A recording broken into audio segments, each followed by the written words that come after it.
I'm turning into a giant worm. My grandmother told me about the worm creature only once, during a particularly stormy summer night at her old house.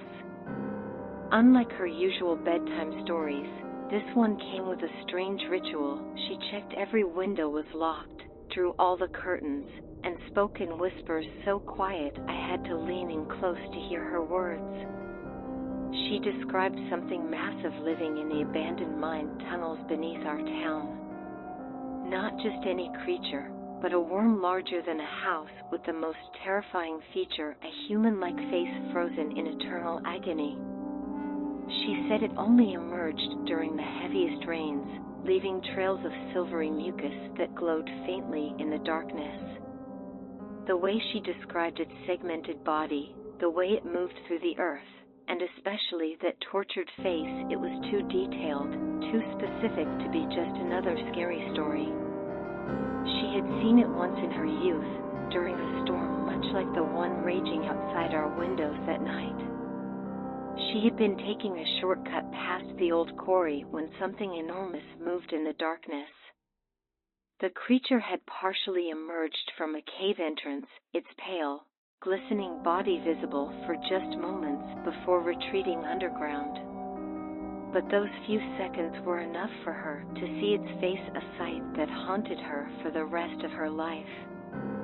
The way she described how its skin pulsed and shifted in the rain, how its massive body rippled as it moved, made my young mind race with terrifying possibilities.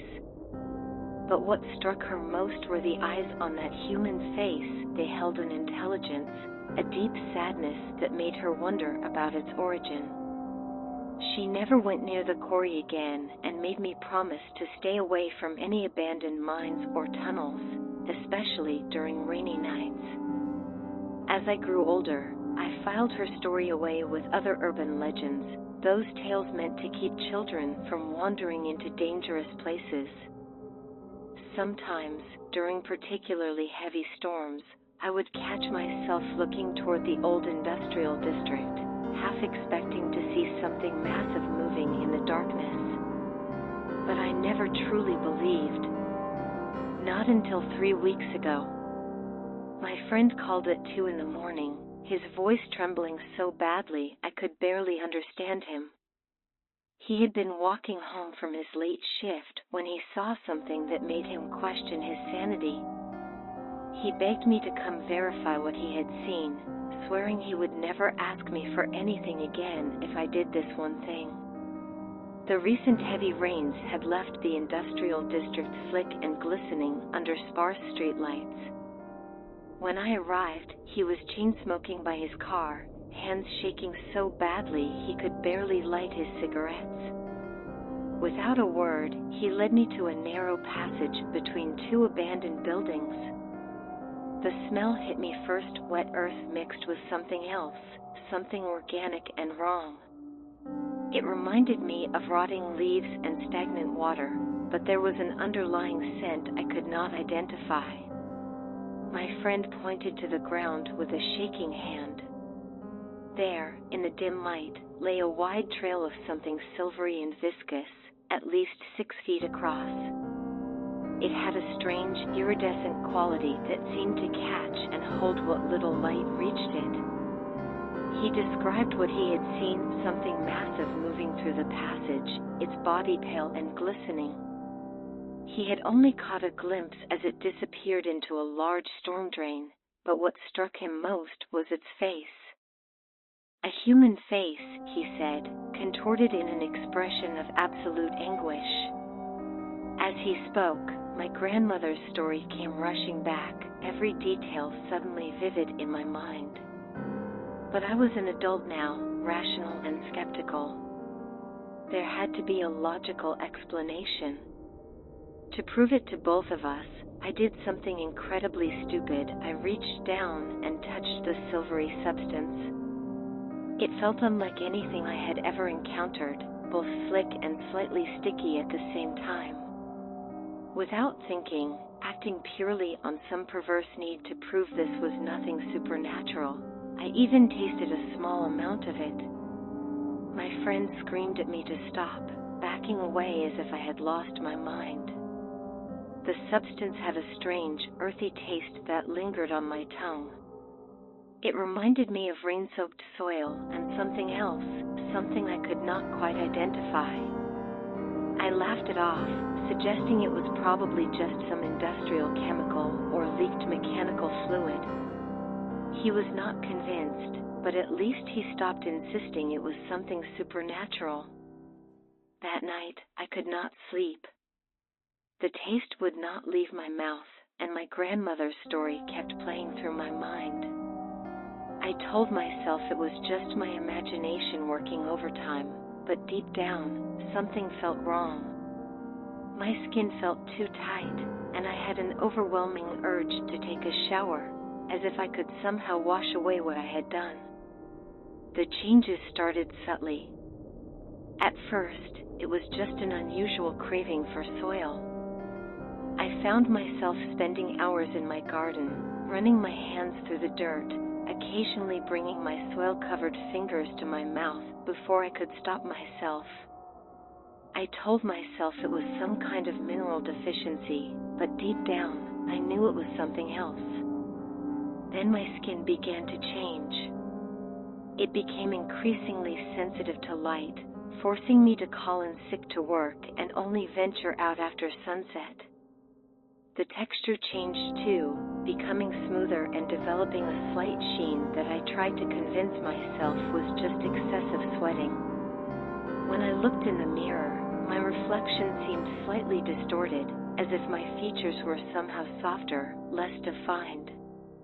When I finally went to see a doctor, they diagnosed me with a rare skin condition and vitamin D deficiency. The prescribed medications did nothing. If anything, the changes accelerated. My appetite for normal food disappeared completely, replaced by an overwhelming urge to consume soil. I caught myself multiple times, mouth full of dirt from my garden, not even remembering when I had started eating it. My joints began to feel loose, as if the connections between my bones were softening. Moving became increasingly difficult, but not in the way I expected. Walking upright started to feel unnatural, while lying prone felt increasingly comfortable. I began to prefer the cool earth of my basement floor to my bed. The sensation of dirt against my skin became almost euphoric. The dreams started then, vast underground tunnels where I felt an inexplicable sense of belonging. In these dreams, I could feel my body stretching, elongating, becoming something else. I would wake up tangled in my sheets, my body covered in a thin layer of that same silvery substance I had touched in the alley. As the days passed, the changes became more dramatic. My bones felt like they were dissolving, turning my body into something soft and pliable. My fingers began to fuse together, making it increasingly difficult to hold things. My skin developed a translucent quality, and I could see my simplified organs through it when I caught my reflection in the basement puddles. The hunger for earth became overwhelming. I started digging holes in my basement floor, consuming the soil beneath. My body had elongated significantly. I measured myself one last time and found I had stretched to nearly 9 feet. My spine had become incredibly flexible, allowing me to coil and twist in ways that should have been impossible. It was during one of my increasingly rare moments of clarity that I remembered something crucial about my grandmother's story, something I had dismissed as a child's misunderstanding. She had described the creature's face as looking tortured, agonized. Now I understood why. It wasn't just a monster with a human face.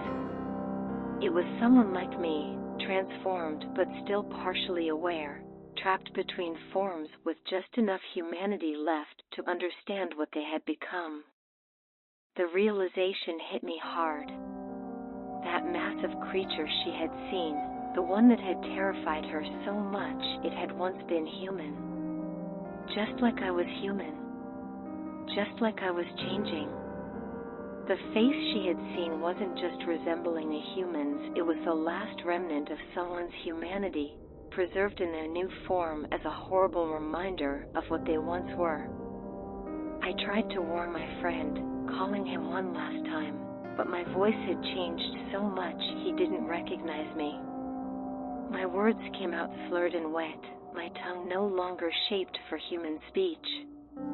I wanted to tell him to run, to get far away from this city, but all I could manage were guttural sounds that probably terrified him more than any coherent warning would have. The basement feels like a prison now. Too shallow, too dry. I can sense vast caverns beneath the city, spaces unknown to the world above. Places where others like me gather and writhe in the endless dark. The thought both terrifies and excites me. My consciousness is changing too. Human thoughts are becoming harder to hold on to, replaced by new instincts and awareness. The rain is starting again. I can feel it through the earth, each drop sending ripples through the ground that I can sense with my whole being.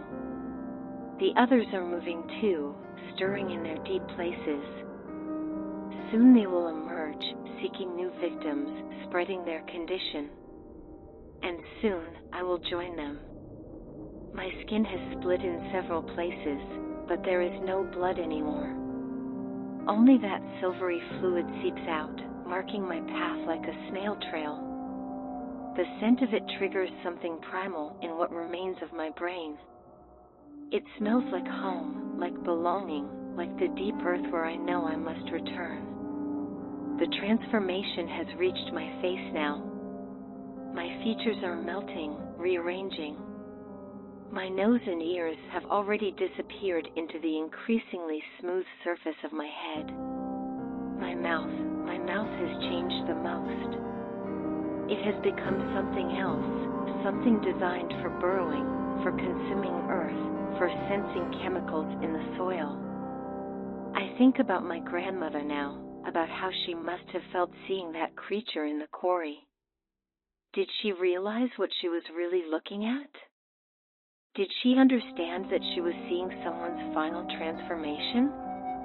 The sadness she described in its eyes, was it the last remnant of human consciousness, trapped forever in that massive, writhing form? The storm drains call to me. I can sense every tunnel, every connecting pipe beneath the streets. They form a vast network, a labyrinth that leads to deeper, older spaces. Places where the earth has never known sunlight, where beings like what I am becoming have dwelt for who knows how long. I am not alone in this transformation. Through the ground, I can sense others in various stages of change. Some are just beginning, their bodies still mostly human, hiding in dark spaces as their bones begin to soften. Others are like me, halfway between forms, struggling with the last remnants of their humanity. And there are the ones who have completed the change, the true worm creatures, moving through the earth as easily as fish swim through water. The rain is getting heavier. The soil is softening, becoming perfect for burrowing. I can feel the others moving closer to the surface, drawn by the same instincts that now pull at me. Soon, very soon, I will join them. But first, I must complete this warning. To anyone who finds this, know that we are real. We exist in the spaces you never see, in the depths you pretend not to know about. We were all human once, until curiosity or accident or fate brought us into contact with the substance that changes us. And we cannot help but spread it further, leaving our silver trails in dark places, creating more of our kind. My time is almost up. This pen keeps slipping from my grasp, and my thoughts are becoming less and less human. The pull of the earth is too strong to resist any longer. I can feel tunnels beneath my feet, calling me home. The others are waiting. They have been waiting all along. Remember my grandmother's warning. Remember my fate.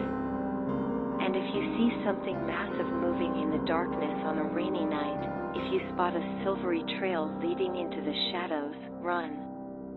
Run as fast as you can.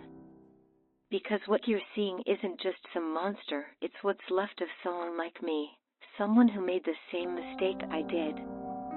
The rain is calling. The earth is calling. The others are calling. And I must answer.